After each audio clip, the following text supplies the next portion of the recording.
Hi, my name's Ken Benoit. I'm a certified golf course superintendent and executive director of the New York Golf Course Foundation.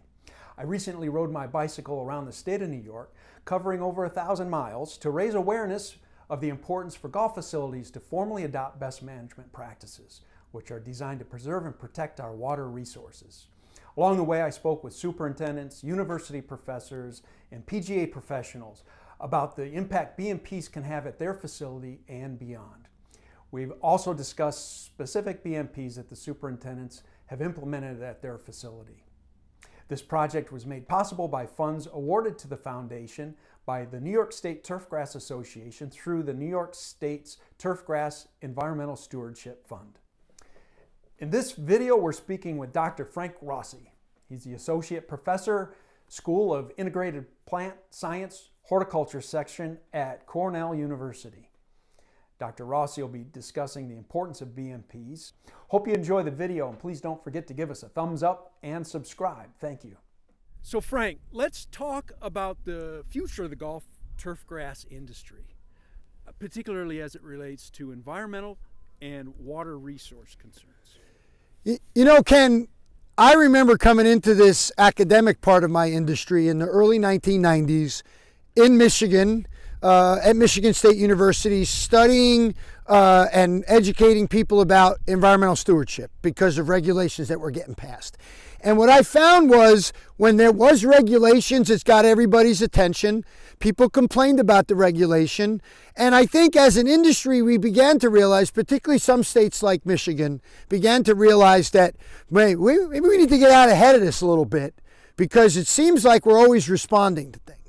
So to know where we're going in the future of this aspect of our management that involves environmental quality, I think we've got to be very mindful that we're in this moment right now where we have the ability to codify the things that we do into a list of practices that we say collectively, science and industry says, these are practices that are based in science, that we know when they're enacted in their best way, preserve and protect water resources.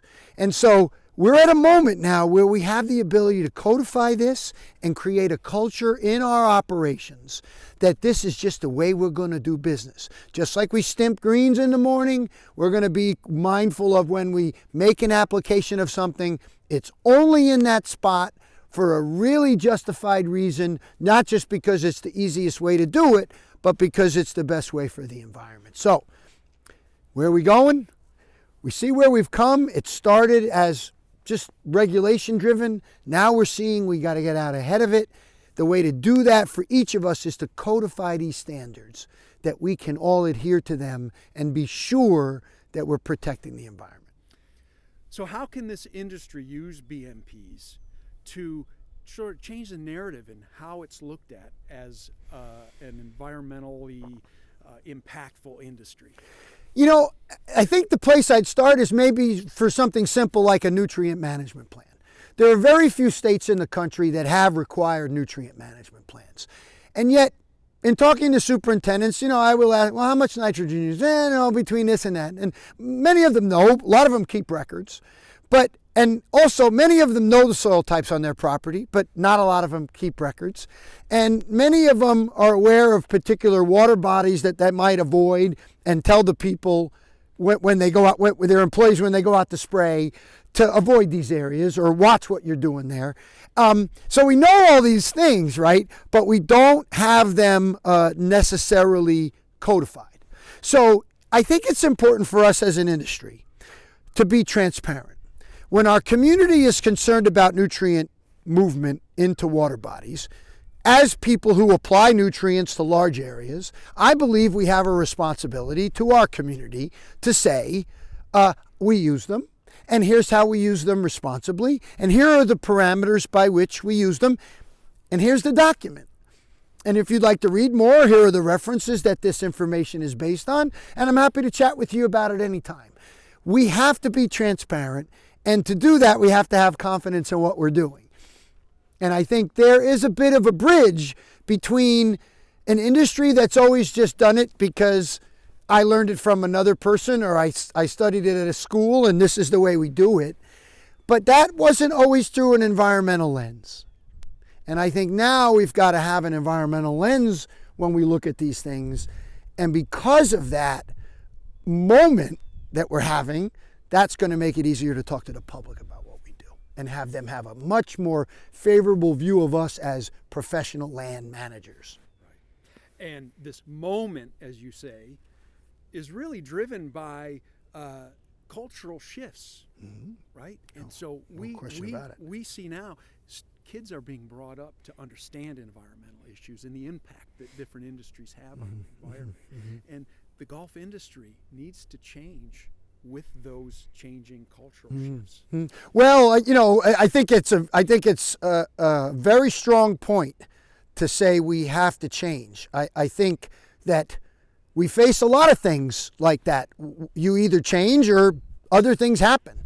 I think if we don't if we're not really mindful of what the next generation of young people are caring about when they see large expanses of land devoted to a single recreational activity, they don't care what it is. It's a large piece of land with a single recreational activity performed on it. Now, that same piece of land might have stormwater value to the community, and that can be quantified. It might have ecosystem value from a pollinator perspective. It might have additional benefits for helping other areas of the community get some cooling in heavily urbanized areas. That's a part of the communication process that we may not be that great at. Well, we've never been held accountable for it, right? No one's ever said, well, what's the environmental benefit of this guy? I mean, maybe they've asked it more. It's been like the assumption that we're doing something wrong, the assumption that we're spraying pesticides, the assumption that these things are not done in an environmentally responsible way. But I said, listen, I think our customers in the future, both in the community and our golfers, are going to ask questions because they were raised in an era of climate change. They were raised in an era of sensitivities to different foods, allergens, a hypersensitivity to what we can take into our systems, right? What we're exposed to in the environment, secondhand smoke. You name it, it's gone to a more restrictive environment when they think it's involving our health. And so if we don't get a little bit more savvy about how we have that conversation, we're not going to control the narrative. What helps us potentially is having our ducks in order. The facility BMPs are critical to this moving forward. Getting everybody to codify standard operating procedures that you use, managing these hundreds of acres that you manage in an environmentally responsible way. That's how you control the narrative. Yeah, and we've already seen the impact these BMPs can have in places like Albany, where these lawmakers have taken notice of what our industry is doing to help protect these water resources. I couldn't agree more. And in my years of working in New York and always working with the industry to have a more cooperative relationship with the legislators rather than an antagonistic or an adversarial relationship when the laws are coming down that we don't like, the BMPs marked a real proactive approach for us to say, here's our stake in the ground as an industry, and we believe our responsibility to the water resources in New York State are this important that we're going to tell everybody, here's how we do it. And have at it. We let the DEC review them. We got 14 pages of comments. This has been done nationally and scrutinized nationally. My sense is that if you're not talking this language, you're not getting anywhere with any kind of legislative agenda or regulatory conversation without having a codified set of standards. That's why the GCSA is hounding us about it, because they got really smart people like Hava and Mike and Bob who say, I can't even be part of a conversation if we can't codify what we do. Every major land industry has these things. We have to be part of that responsibility. So there's a lot of superintendents listening to this right now. How do we reach them to a depth that inspires them to want to take control and get involved and adopt their BMP document at their facility? This is the $64,000 question. Of course, you and I are old enough to actually know what that means. How do you get people to pay close attention and be intentional about something that their employers are not necessarily asking for, right? I mean, it's not something that I believe too many golf course superintendents walk into their operation at the clubhouse, the front of the house, and are asked about their BMPs. I'm pretty sure no one gets asked that. At the same time, there's a whole bunch of things we do, that we do because it's just the way we run our business. You cut greens every day. You verticut on these days. You spray on these days. You rake bunkers on these days. There's a method to how you're doing it, and I don't know necessarily how we get the majority of people to do it. Right now, I think we're still in the early adopter phase. I think it's part of our becoming more of our language. But I think the bigger thing is that we're going to make some headway with a particular generation of golf course superintendents. Yeah.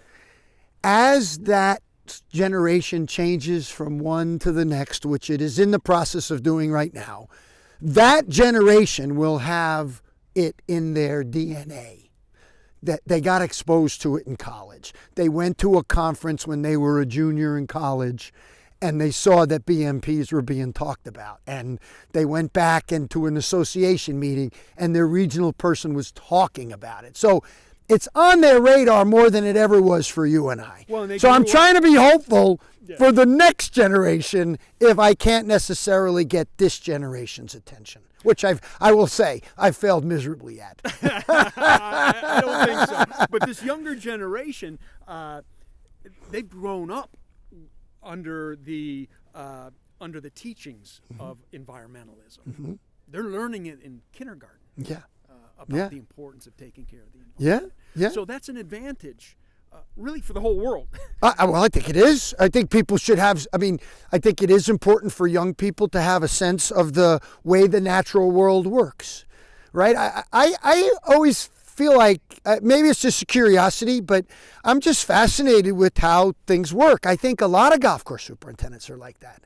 That they just are fascinated with, how's that work?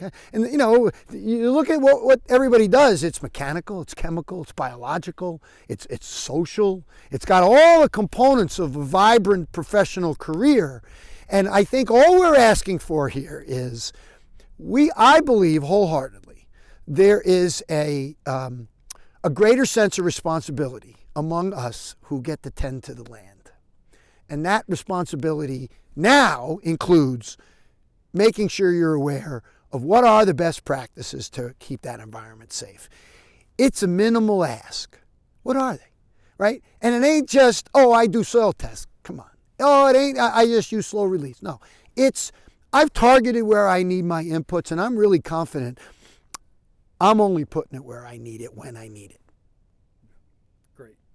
Well, Frank, this has been a wonderful time. Yeah. I appreciate your input. I appreciate all your leadership throughout the BMP process and into the future. Yeah. I know we can count on you for continued leadership. Yeah, and I'll just say big kudos to the foundation and the turf associations in New York State that have really gotten behind you in not just giving up when we published them.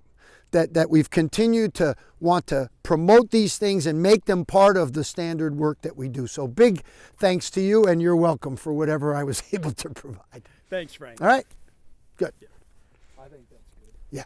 I'm going to get a lot that pretty good. That was pretty good, Ken. Yeah. We had a couple of moments. Yeah.